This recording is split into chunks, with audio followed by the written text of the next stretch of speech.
Salve pessoal, seja muito bem-vindo aqui ao Papo Previdenciário. Toda sexta-feira a gente está por aqui trazendo as dúvidas da semana, né? E ajudando você, esclarecendo aí das dificuldades previdenciárias que você tem. É uma consultoria gratuita, então aproveite. Às vezes você está com uma dúvida, está com dificuldade, não consegue achar resposta, manda aqui pra gente, que a gente vai selecionar aqui as perguntas e vai te ajudar. E quando mandar, coloca a pergunta bem detalhada, porque a gente consegue interpretar melhor, perfeito? E consegue entender qual a sua dificuldade, legal? As dúvidas que eu tenho aqui eu peguei de papo previdenciário anterior, tá? Praticamente todas. Se você quer participar, já comente aqui comigo, deixa eu curtir nesse vídeo, legal? Olha só, a primeira dúvida que eu tenho aqui é do Luciano Souza. O Luciano pergunta o seguinte: tenho 22 anos de período especial até novembro de 2019. Continuo trabalhando. Porém, em novembro de 2022, mudei de função, pois o INSS em 2021 me concedeu o benefício B94, que é o auxílio acidente, né, administrativamente. Há cerca de 3 meses, a empresa me colocou na cota PCD, ou seja, pessoas com deficiência. Posso dar entrada na aposentadoria por deficiência por tempo de contribuição? Tenho 29 anos no total de carteira assinada, sendo 22 anos especial. Luciano, um ponto importante, tá? Para a aposentadoria por tempo de contribuição da pessoa com deficiência, você tem que comprovar um longo período aí de deficiência. E na aposentadoria por tempo de contribuição é considerado, no mínimo, 2 anos. Então, primeiro, você tem que comprovar esse período aí, pelo menos de 2 anos aí, na condição de pessoa com deficiente, né? Tornou-se deficiente, independentemente de estar trabalhando na condição de deficiente ou não. Às vezes você já tem uma deficiência anterior e essa deficiência, embora você não trabalhasse nessa condição de deficiente, você tinha essa deficiência, tá? Então, pessoal, primeiro, importante, né? Independente de trabalhar na vaga PCD, você pode ter direito à aposentadoria por deficiência. Tem que provar o mínimo aí de 2 anos de deficiência, perfeito? E aí, deficiência enquadra-se até problemas de coluna, porque gera problemas de mobilidade, gera problemas de dificuldade de locomoção. Então, problemas de coluna é deficiência. Perda de algum dos membros gera deficiência, ou seja, várias situações pode gerar deficiência, né? Perda da visão, perda de uma das visões, problema auditivo. Então, vários problemas podem gerar a deficiência. E para fins de previdência aqui, aposentadoria por tempo de contribuição da pessoa com deficiência, mínimo 2 anos. Perfeito?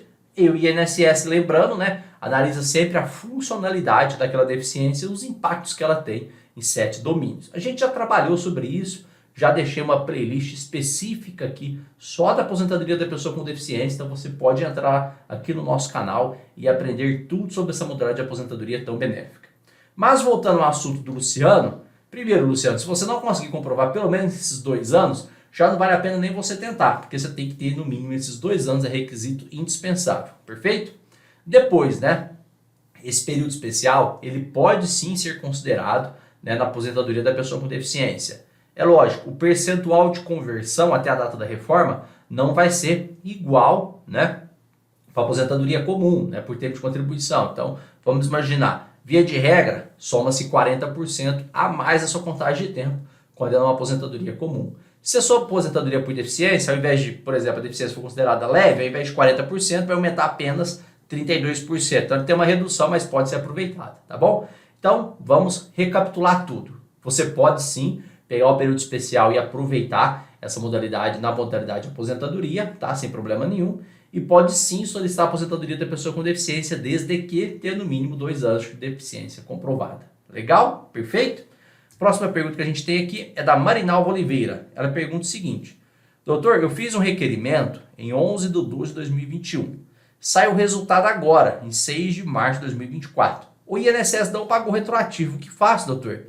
Marinalva, o retroativo, normalmente ele demora um pouquinho mais quando é um período longo assim.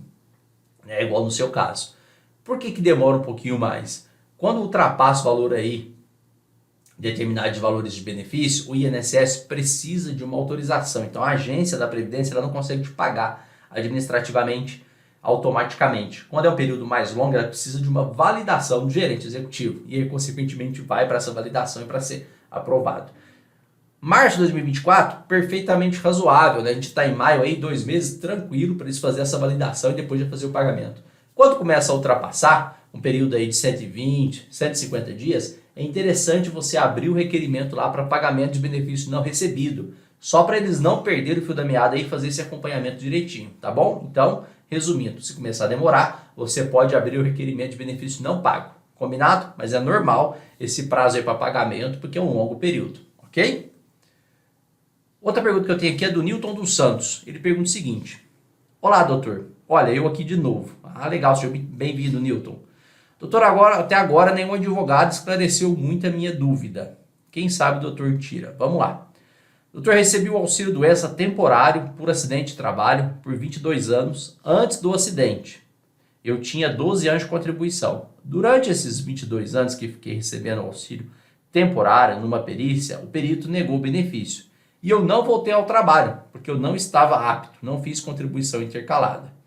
Entrei na justiça e após 2 anos passei na perícia judicial e após 2 meses da perícia, o juiz mandou o INSS voltar a pagar o auxílio doença temporário por acidente de trabalho.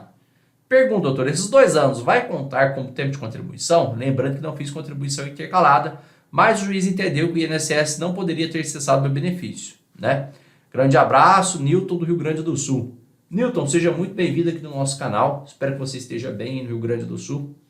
Muita gente passando um momento de dificuldade nessa situação, né? Mas vamos lá.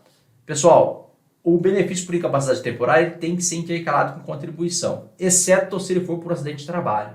Então, se for um benefício por incapacidade temporária ou aposentadoria por invalidez por acidente de trabalho, você não precisa intercalar a contribuição previdenciária. Olha que dica valiosa, né? Você pode solicitar seu benefício previdenciário sem precisar de fazer o intercalo de contribuição previdenciária, fundamento no próprio decreto da Previdência Social, tá bom? Então, busque a ajuda do profissional aí do direito, tá? Para planejar todo o seu direito direitinho, para verificar se você se encaixa em alguma situação aí, já deu tempo de contribuição suficiente, porque auxílio doença, né, por acidente de trabalho, ou melhor dizendo agora, benefício por incapacidade temporário acidentário, não precisa de intercalo de contribuição. Perfeito, Nilton? Respondido?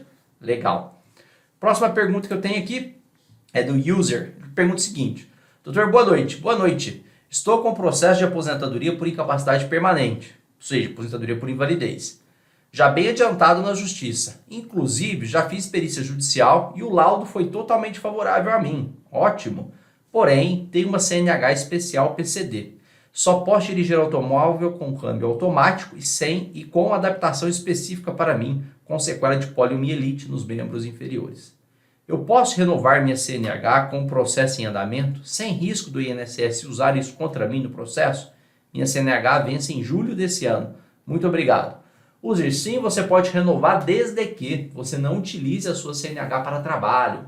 E o que isso quer dizer? Pessoal, muitas pessoas utilizam a CNH para trabalhar, e aí vem aquela identificação, né, de atividade remunerada, exercício de atividade remunerada. Então, se a sua CNH não for profissional, ou seja, categoria C, D, E, se você não utilizar ela para atividade remunerada, você pode renovar sua CNH perfeitamente, pessoal. A incapacidade laboral para reconhecimento aqui da aposentadoria por invalidez é referente ao trabalho, então você não pode trabalhar. Agora você pode estudar, pode dirigir sem problema nenhum. Você está incapacitado para trabalhar, não para dirigir e não para estudar. Muita gente tem dúvida sobre isso. Perfeito? Faça como o pessoal, deixa suas dúvidas, suas dificuldades aqui, que vai ser um prazer te ajudar respondendo elas, tá bom? Vem com a gente que na próxima semana tem novo papo previdenciário. Até lá! Tchau!